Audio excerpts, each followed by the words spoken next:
And welcome to the Rob Kall Bottom Up Radio Show, WNJC 1360 AM out of Washington Township, reaching Metro Philly and South Jersey. And my first guest on the show is Debra Sweet, the director and I think founder of World Can't Wait. Welcome to the show, Debra. Well, not the sole founder, but I was in at the beginning, and that was back in 2005. And here we are going on 5.5 years.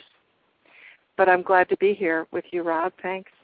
Great. Well, I wanted to talk to you about different thoughts about activism and protests and civil disobedience, because you're thick in the middle of it there.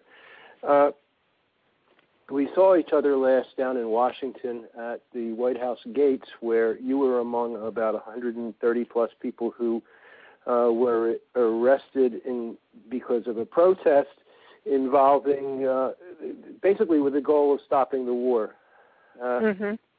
You want to talk a little bit about your experience with that, your thoughts about your participation in it, and what happened, what didn't happen? Well, this was the event on December 16th that was initiated by members of Veterans for Peace, as I understand it.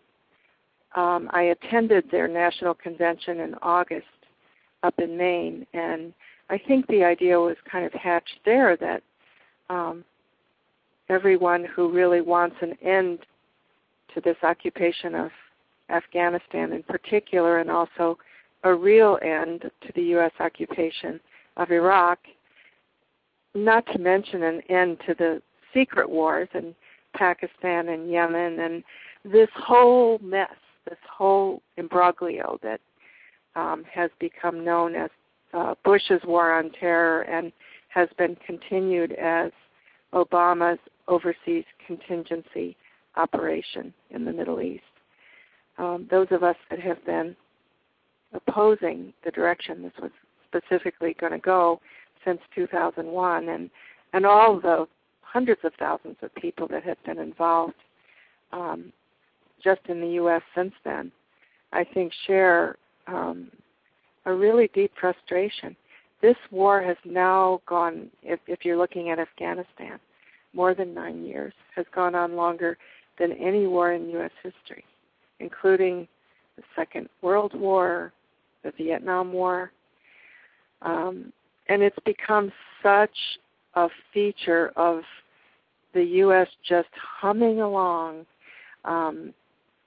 dominating the rest of the world, that people have lost touch with it. I hate to interrupt you, but this is not the direction I want to take this conversation. Okay. You want to talk specifically about the...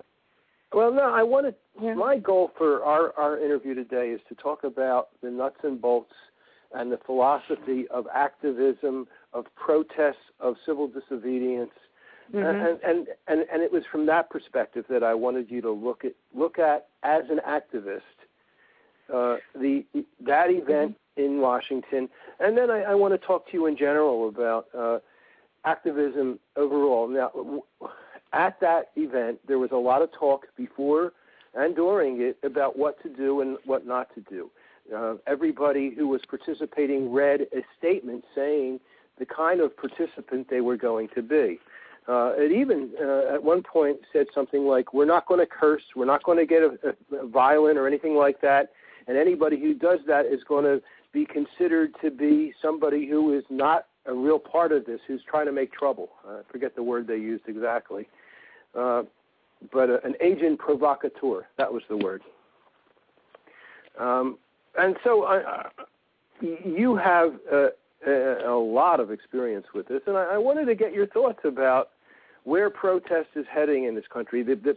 One of the goals of that protest was to inspire other people to protest and to set an example of veterans protesting against the war and getting themselves arrested in the process. And one of the goals was to try to get news media coverage to the effect that there still are people in this country, especially veterans, opposing these wars, and that there's a movement against the wars.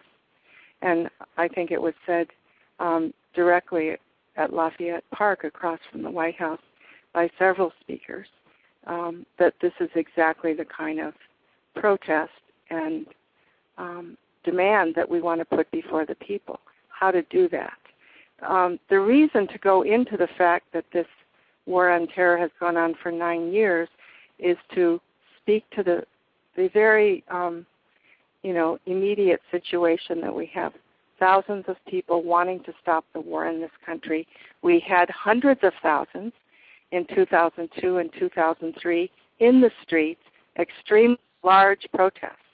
The biggest protests in world history, in fact, on February 15th, 2000, really mass protests where you didn't really even have the police involved in these protests. They were so large and so determined and had such an overwhelming pull on the people watching and participating that it wasn't a question of the police were going to be able to stop it. That's the situation, part of the situation, that we would need in this country to actually stop these wars and occupations. That's not even the whole part of it. We also would need determined political actions aimed right at the seat of power. Political protest outside the White House, Congress, the Supreme Court, all the institutions that actually collude together to keep U.S. domination going. And part of the spirit of that protest on December 16th, which was announced ahead of time as nonviolent civil resistance. In other words, we were saying the war is wrong. We also were saying these laws keeping people from protesting in front of the White House, for instance, are wrong and ridiculous, and they're only applied to and designed to stop protest that is unpopular to the government. And we know that from the history of the last decades in front of the White House. We remember the suffragettes placing themselves in front of the White House for years, every day protesting out there. It is the scene of national protest in this country. If you have an important grievance with the executive, that's really the only place you can go, is to Washington and to the White House specifically. So we went in the postcard zone, and this is what everybody calls it, the police included. The postcard zone, meaning if you stand in this area to take a photograph, you get the perfect photograph of the White House behind the fence. But you're not allowed to stand there. You can walk back and forth. You can't stand there in a stationary way. So the point of this protest was to go and stand at that fence where, you're breaking I'm trying to remember what we were charged with. Failure to obey an order to move, I think, is the infraction. So the point of it was to get as large a group as we could who would stand there and refuse to move. And it was about 130-some people. We've had larger groups than that. 2005, I think there were 400 or 500 people. Right after Cindy Sheehan came back from Camp Casey, there was a protest of hundreds of thousands in Washington. And there was also civil resistance at the gates of the White House then. In 2007, there was civil resistance, a protest on a Saturday, but with hundreds of going over the fence at the Capitol building, where people were arrested for the same sort of night. Now you're breaking up a little bit. We've got to make sure we get a good, clear picture. I want to ask you a question now. You just said sure. that some of these events were on weekends, some of them were on weekdays. Mm-hmm. Now, it's easier for people to get off of work and go to events on the weekends, but nobody's working in Washington then. What's your take on the difference in doing an action on a weekend or on a weekday? You think there is one? Well, yeah, and we need both. The reason to do actions on weekdays and larger numbers can come. It's a way, in fact, I remember going to my first protest, Rob, in Washington in 1969.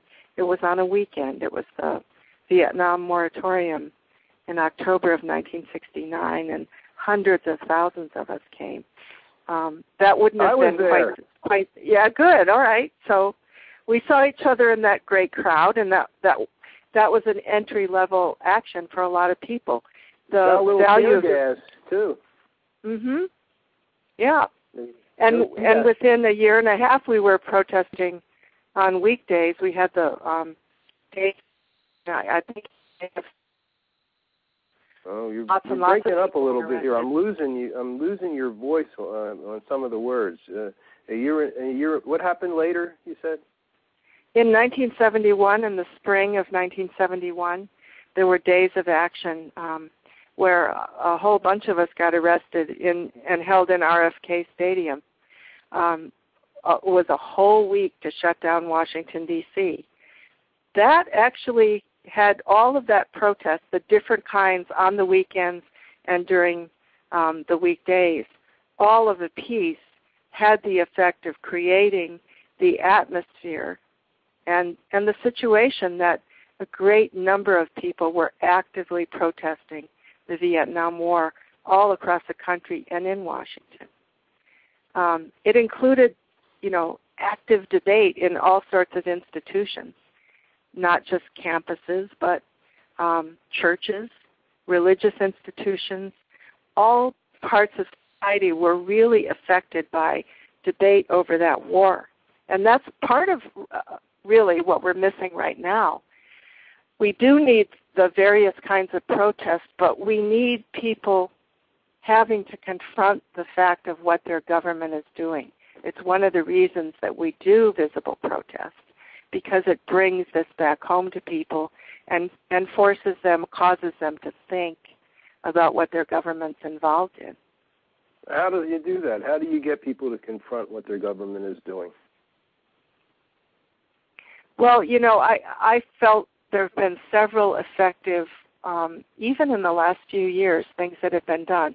The Iraq veterans against the war have done protests where they've marched around towns. And I've been with them on some of these, New York City and Minneapolis during the Democratic National Convention, Denver during the Republican, where they marched around the center of the city as if they were at war, stopping civilians and frisking and detaining people and holding people. They were not carrying real weapons, of course, but everything else was very real, and that was in a very immediate way bringing the war home to people. There have been vigils and protests across this country for years in hundreds of small cities. And people that participate in those tell me, that over the years they've gotten larger and waned depending on what was happening in the war, but that they would have people regularly honk. And that over the last couple of years, for instance, the honks in opposition to the war in Afghanistan have increased. That doesn't mean, unfortunately, that the number of people protesting has increased. Which is really how does honking get converted into something more substantive? Well, that's the question we're up against, isn't it? Yes. What is the kind of action that really makes people think deeply and change their activity? One of the things that World Can't Wait has done over the last couple of years, and we're stepping up this activity all the time, is a program we call We Are Not Your Soldiers, where we take veterans of Afghanistan and Iraq into high school classrooms with the help of sympathetic teachers, interested teachers who don't want to just have the military recruiters come in, but they want to have the other side, the reality of the war, expressed by people who know it best. That's been extremely effective, we've found, at having kids be confronted with what it would mean if they would sign up for the U.S. military right now. We tell them straight up, look, if you sign up and go in now, there's an 85% chance that you will serve time in a war zone. You're not going to get around this. You're signing up, you're going off to war in some shape or fashion. And here's what happens. Here's what we were trained to do in these wars in Iraq and Afghanistan. Here's what we did. Here's how it changed our lives. Here's why we're telling you don't do it. Don't think about participating in this. So is this a program that is, how is this coordinated, this program? That sounds like a good idea. How do people who want to bring something like that to their community make it happen? Well, come to, first of all, check out the website of World Can't Wait, which is worldcan'twait.net. You can call our office directly. You can speak to someone who can talk to you about getting veterans, either from your area or from somewhere else, to come into classrooms.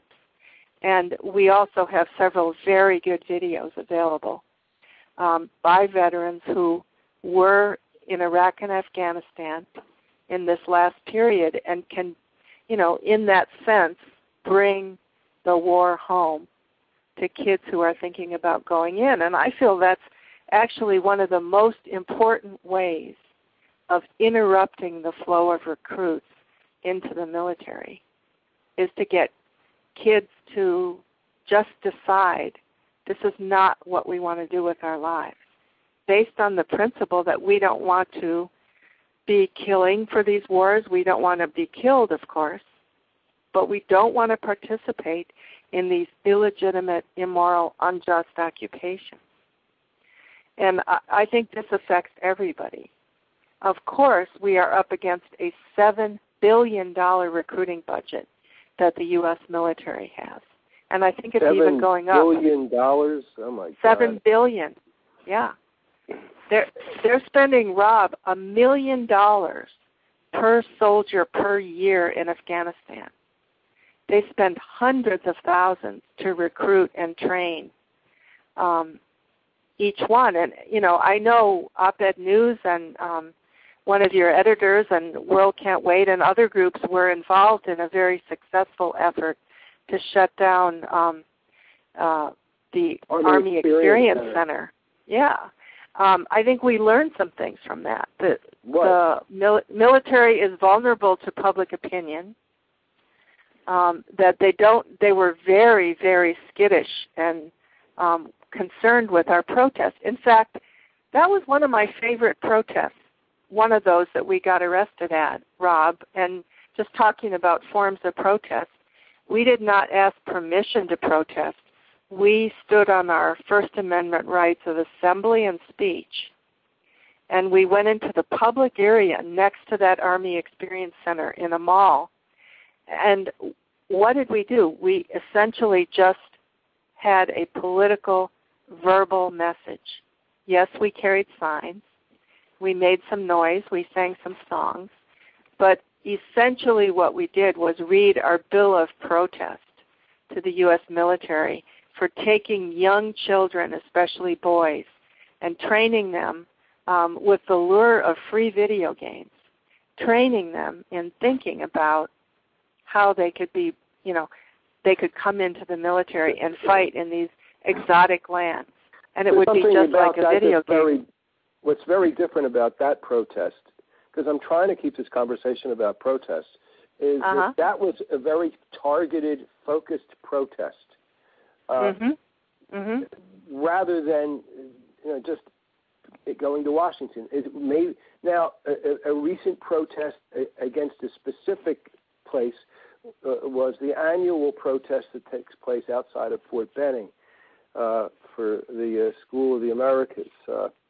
That got really ugly, and there were major arrests, even of journalists, and those arrests were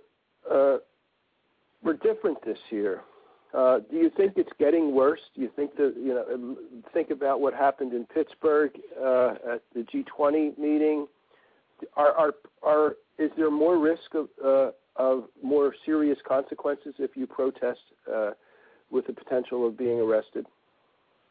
Well, I don't want to get into the head of the U.S. government and all of their agencies, but the evidence is pretty clear, as you've pointed out.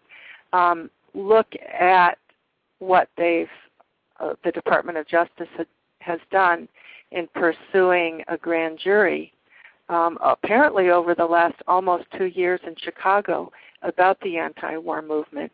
We have subpoenas to 21 people now who have been involved largely in organizing the protests up in Minneapolis against, Paul, against the Republican convention in 2008. A lot of that political repression is being directed at people who organize protests. This is very alarming.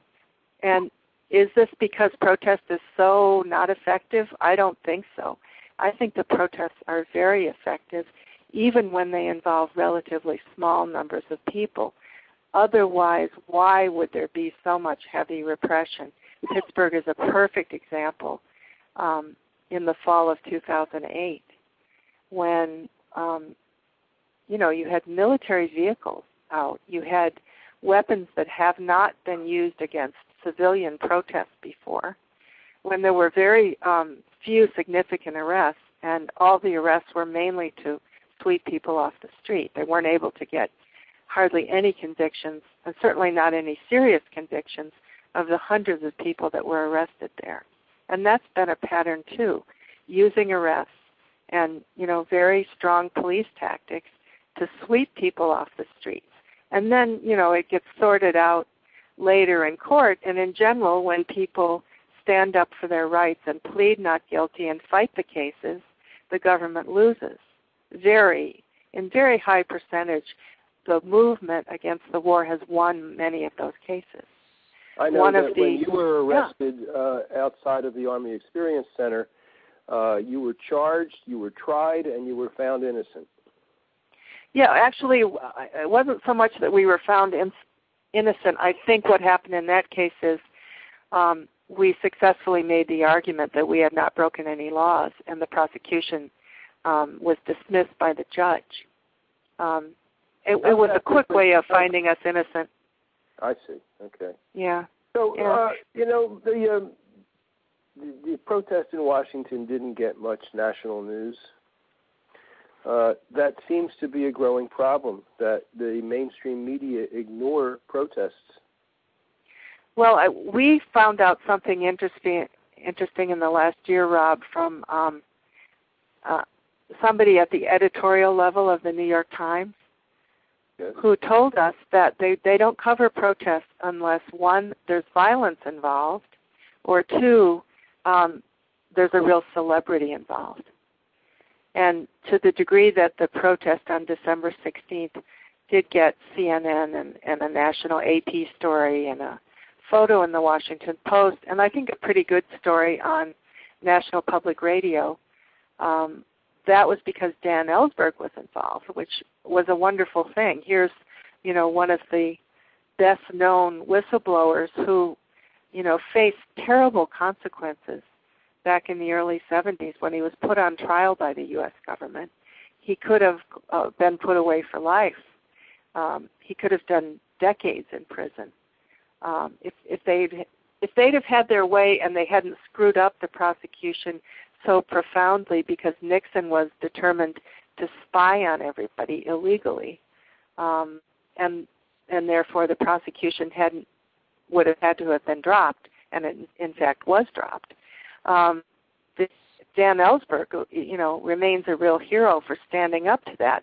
And I guess thinking on protest is, I think there are lots of different tactics people can use, and in general we should take every advantage of the fact that the First Amendment says we have free speech, and it says we have freedom of assembly, and it says that the government is supposed to protect those rights.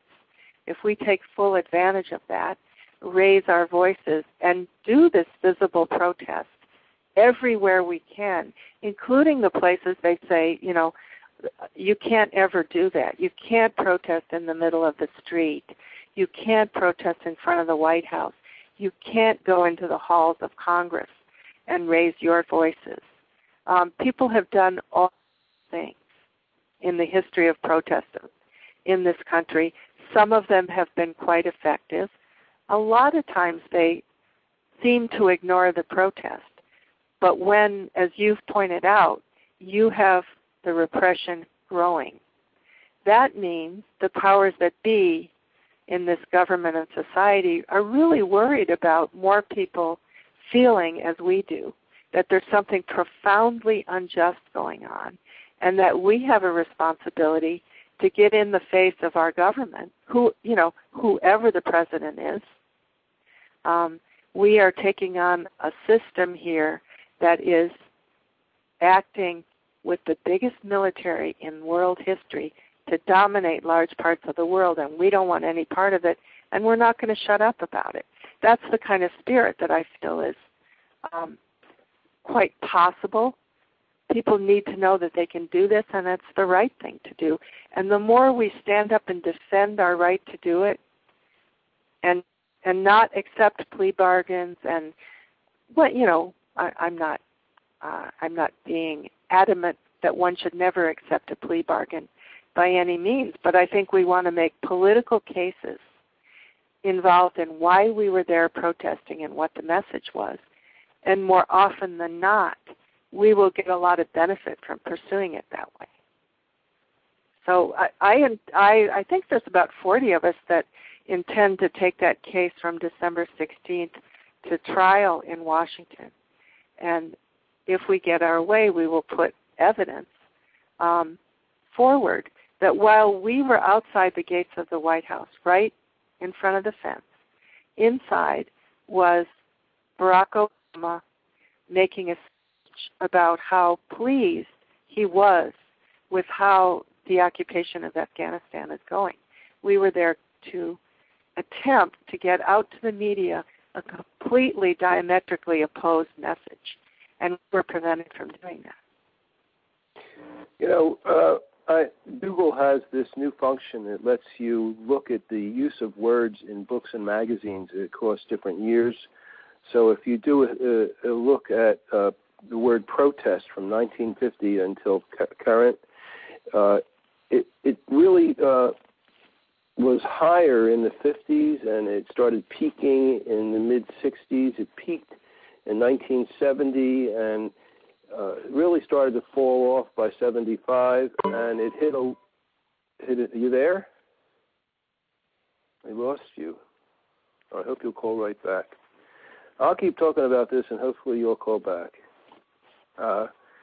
We hit an all-time low in around 2003, and it's just starting to inch back up, the word protest. And maybe that's a positive sign. Now, it's a very interesting bit of technology here because Google has entered millions of books, and so it lets us really see the patterns. When you look at the word civil disobedience, it's used a lot less than the word protest, but it still has a similar pattern. Civil disobedience had very low numbers until 1955. There was a little jump around 56, and it dropped back at 1960, and then it just took off. And it literally increased fivefold from 1960 till 1970, and then it dropped to about 1/4 of what it had been in late 70s, early 80s, and then it started picking up in the mid-80s, and it dropped off again. And you're back? I'm back. I'm so sorry. I switched over to another It's okay. line. It's okay. I've been talking about this Google Labs, and I've been discussing the way the words protest and civil disobedience hit their peak in 1970 and dropped off considerably since then. But in the last year or two, they're both starting to pick up. People are talking about them more. Mm-hmm.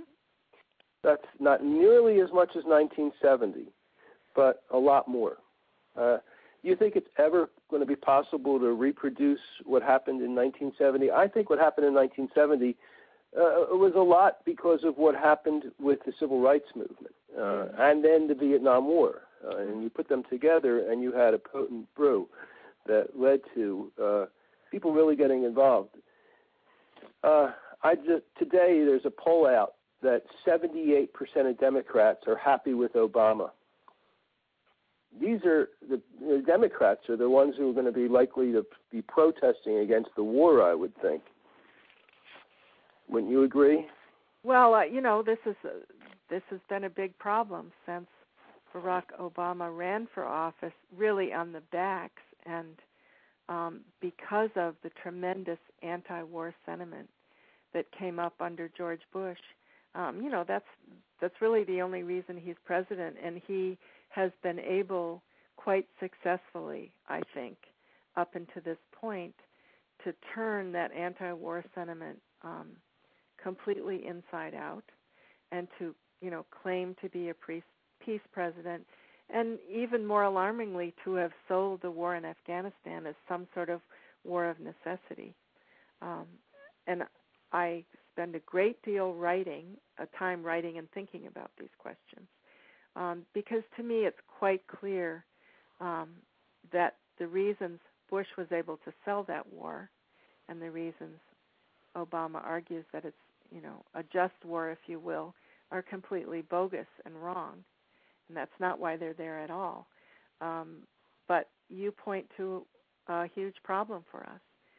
I don't necessarily ever completely believe polls because I know how they're done. However, you walk around and talk to people, as we do constantly. People are first, and it's very alarming to think that many people think the Iraq war is over, when it's not by any means over. You still have 50,000 some troops there, including some under the State Department who are combat troops, and you have 100,000 contractors and 17 bases, etc. I'm sure a lot of your listeners are aware of this, but people out in the country think the Iraq war has basically been ended. It could fire up again at any time, and it's got the complete authorization not just of the president but of Congress to do so. So we're in real trouble there, and we will be protesting at the White House and in Washington on March 19th of 2011, which is going to be the 8th year of the Iraq War. But, in general, what you're raising about people's level of satisfaction is in direct correlation to their level of ignorance, I would say, about what's really going on, what this means for their safety, what this means for humanity that is suffering because of the policies of this, I would say at this point, imperial government that's been that way through Bush and is that way under Obama. This is the Rob Kall Bottom Up Radio Show, WNJC 1360 AM. We're sponsored by opednews.com. That's OPEDNEWS.com. You're listening to Rob Kall, that's me, doing an interview with Debra Sweet, the director of World Can't Wait. And that's worldcan'twait.org. Is that right? That's fine. Yeah. And we've been doing a series of interviews turned into podcasts that you can access at opednews.com/podcasts or check out my name, Rob Kall, Kall, at iTunes, interviewing a lot of people who are engaged in activism and protest. Debra has been on the show before. One of our most recent guests was Daniel Ellsberg. And one of the things that really got me to get you on the show this week is because I know that you have a different philosophy from some other protesters, and I think they're both valid, but some protesters arrange protests where there's coordination with the police. I know it because I know some of the activists who do that, and I know that you have a different opinion. And can you talk about perhaps both sides of that a little bit and working with the police? When I posted a recent article and suggested that there was some coordination, which I really couldn't confirm, but I watched one of the organizers talking to the police, so I didn't know what that meant, but I assumed it, which might have been a wrong assumption, actually. But some of our readers commented very viciously saying that's not legitimate protest unless they're going to get arrested. I think some of the readers didn't think it was a legitimate protest unless they attacked the police. I mean, could you talk along those lines about those kinds of considerations in terms of engaging in protest? Well, I think there are people who have a certain amount of self-delusion about what the role of the police is. Having been at this for a while, I've been knocked upside the head by the police in Washington more than once, and other police, and their role is never actually to protect protest. Their role is to constrict and restrict protest. Just come to New York sometime. If the police find out there's going to be a protest, they're there a day ahead of time with barricades, and their sole goal is to get all the protesters inside a barricade as if we are the problem, not what we're protesting. It is to contain and restrict protest. So in the sense that people cooperate with the police make it very difficult not to. I'll tell you, since the advent of the Internet, for instance, this has made the police's job quite easy. They don't actually have to infiltrate meetings anymore. All they have to do is look at websites and find out exactly what the plans are, and they'll call you up. They'll say, oh, Miss Sweet, I see that you are having a protest on such and such a day, and, we'd like to know as much as we can about it, and we'd like to work on it with you. So somebody might have the, response to that of, oh, thank you very much for helping us out.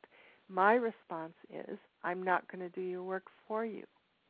I don't believe that we who do have, we are told we have the right of speech and assembly, have to clear it and have to get permission and have to give all this information to those whose role is to restrict and constrain protest and to support, after all, the whole setup that keeps this society moving the way it does, the increasingly authoritarian setup.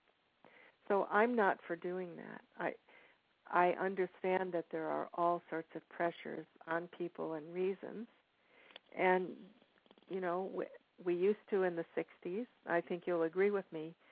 Our goal was not to get arrested. It was to have a protest without being arrested. And we didn't choose to spend days and days in jail. We chose to go about our business, acting in whatever ways we thought we could change the world, but we weren't trying to get into jail. So it's become, in a certain sense, and I think a lot of this took a big leap during the anti-apartheid protests of the 1980s in this country, when, groups protesting apartheid began to organize sort of ritualized arrests with the authorities on different campuses and so forth. That's when I saw a big jump in this approach of, we're going to do a protest, so let's let the police know and tell them that we plan to be arrested. Some of these arrests, on the other hand, have been extremely effective, however. When Amadou Diallo was murdered by the New York City Police Department, that would have been 1999, 2000, there were days and days of organized protests where all sorts of people, including lawyers, clergymen, went down to number 1 Police Plaza and arrayed themselves in front of the door. They knew they were going to be arrested. Everyone knew they would be arrested. But there was a certain dignity and embarrassment brought against Mayor Giuliani by this whole thing that I thought was very effective. So I'm not condemning any particular tactic. I'm just saying, look, we have to understand that in protesting these wars in particular, we're going up against everything in the direction of this society. The whole economy, the whole way the economy functions, the military, the police structure that enforces all these laws, everything that keeps it in place is really against the message that we're trying to bring out. And we just have to keep that in mind. And I feel it's very important then to keep our political message very clear, which is, it is a demand to the government to stop these occupations, but it's also just as important to get that political message to the people watching. that they have the responsibility as we do to stop. Do you see a difference in the way the protests are done in the United States compared to, say, England or France or Germany? Yeah, I mean, I think we've seen over the last few months even when they tried to raise tuition in the UK, there were very militant protests in the sense that people were out in the street not constrained by being told where they could gather and what they could say, and it looked, pretty wild. And I think there's a completely, largely different experience in much of Europe, given that they, for one thing, they actually have political parties that contend with each other instead of having just, one or two, depending on what your perspective on this. We have two ruling class parties that represent the interests of capital, in my opinion, and they change places, from year to year, but there's not very much different going on. So what you're in saying Europe, is there's that a lot more contention, and it brings out different sections of people, and there's a different. There are real differences in Europe as compared to the U.S., where we have a duopoly with the Democrats and Republicans both representing the corporations, and nobody representing Main Street and the people. Yeah. Right? Even, we're on the same page on that, I think. We are, and the people say the military, only 1% of the population is representing the other 99% of us. I don't feel that way whatsoever. They're representing a different 1%, those people at the top that are really making these decisions. They're not representing me. I have no beef with the people in Iraq and Afghanistan. I would withdraw them in a minute, bring them back. Why do we have bases in all of those countries? 785 bases. Let's put that up for a vote. Let's have people talk about that. Then you'd have some interesting political debate in this country. Just staying with the idea of protest rather than the issues.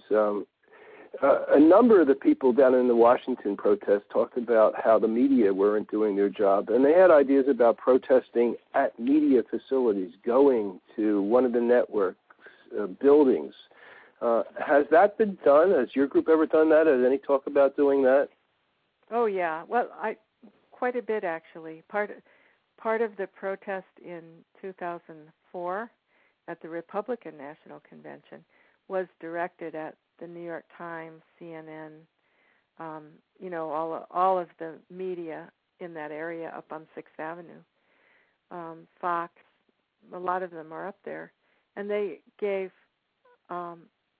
extremely narrow coverage to what were major protests that really thoroughly disrupted a lot of the activity in Midtown around the Republican Convention in 2004. There was coverage of the arrests in a very narrow way, not the issues. This is why it's kind of hard to separate the issues from the form of protest. I feel they're inextricable, and that the means we're using to protest really should reflect our approach to the issues. The media has become one of those corporate entities you're talking about that is both beholden to the government and, in a certain sense, the government is beholden to. There's something like 4 or 5 major media companies. Their product is entertainment and news. There's nothing in there that has any connection to reality. There may be some journalists who work for those companies that are trying to produce journalism, under the intention of being objective, but the whole context in which their work is being presented biases them from the start and keeps them from being able to really tell what is going on, to even write about the stories that would be of great interest to people, to have that debate I just mentioned in those pages. We're going to have to wrap up this interview. We're going to have to wrap it up. So I just want to finish up with one more thing. The other day I published an article by you at Op-Ed News, going on 9 Guantanamo years, and you have an action taking place on January 11th. You want to talk just for a minute about that? Witness Against Torture, the Center for Constitutional Rights, World Can't Wait, and other groups that have been working for years on closing down Guantanamo are going to be in front of the White House at 11 a.m. on Tuesday, January 11th, which will be the 9-year anniversary of Guantanamo. 9 years. This is Rob Kall. It's Bottom Up Radio Show, WNJC 1360 AM. I've been speaking with Debra Sweet at WorldCan'tWait.org. Thanks, Debra. Thanks, Rob.